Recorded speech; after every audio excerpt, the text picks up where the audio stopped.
Alright guys, today I'm working on this, it's a 98 Expedition XLT. It's a really nice vehicle.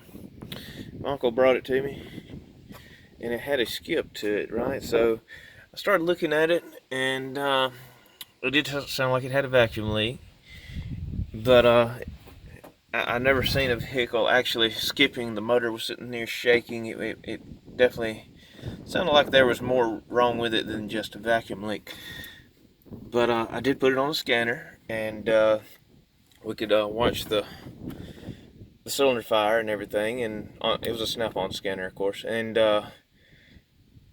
it had no skip to it, right? So the spark plugs were firing right. The fuel injection was correct. It just had a skip to it because you could see it, right? You could hear it, of course. Turns out that it actually had two vacuum leaks, and this pipe here. Let's see if I can back up this one here. On the back side, there's a rubber hose. Uh, it had a really bad vacuum leak there. So if you're having this problem, that's one of the hoses I would check. And the PCV valve, I've actually taken all the hoses off of it. Of course, you see the hole in the valve cover right here. You know that it's got all that dang electrical tape. Get rid of that. But anyway, so I'm gonna put a new PCV valve in today. I know there's some companies that make kits and stuff, but surprisingly, the Ford factory one is pretty cheap. I gotta fix that somehow. Anyway, like I said, it's an old vehicle. It's a 98, so can't expect it to be new anymore.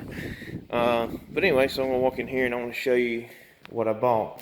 So this is a new PCV valve for it. Comes complete, everything. Got the end, the hose. Here, let me get this part number in for you. So now there is a couple different styles of this.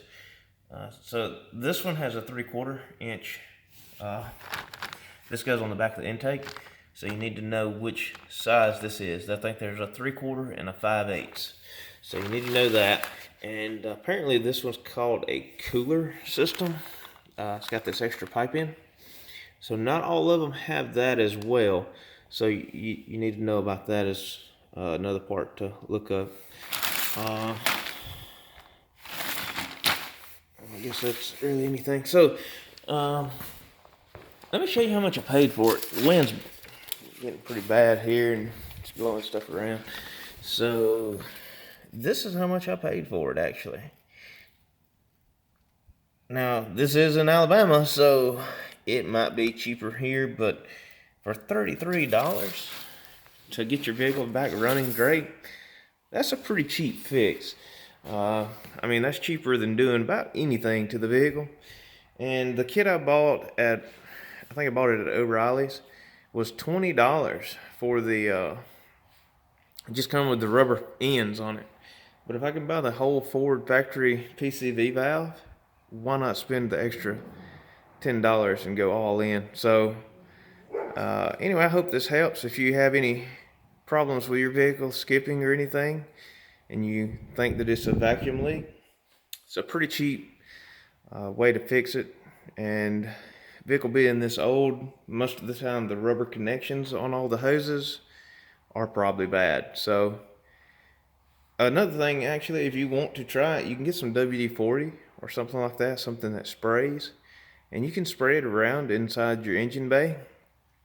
And if it does have a vacuum leak, it should pull the fumes and it rev the vehicle up. You'll notice that the engine RPMs will pick up, and then you will know that you do have a problem. So that's a easy way to tell if you do actually have a vacuum leak. So anyway, I hope this video helps somebody, and anyway, like and subscribe. Thank you. Bye.